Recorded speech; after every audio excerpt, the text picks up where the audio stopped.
अजून एक सांगतो, सरांची रिक्वेस्ट आहे, मला मटण खाताना किती जणांनी बघितलंय? विचारावं तर लागेल. नाही फक्त विचारायला, श्रावण असल्यामुळे.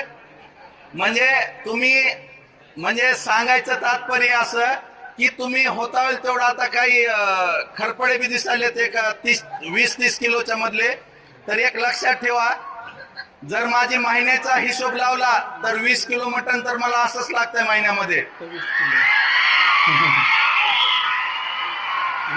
आणि तुम्हाला सांगतो, जर कुणाला खोटं वाटत असेल तर 35 भाकरी आणि 3.5 किलो मटण आणून घरी जेवायची व्यवस्था करायची आणि स्वतः डोळ्यानं बघायचं. पहिले इस्तेमाल करो फिर विश्वास करो. धन्यवाद. Thank you sir.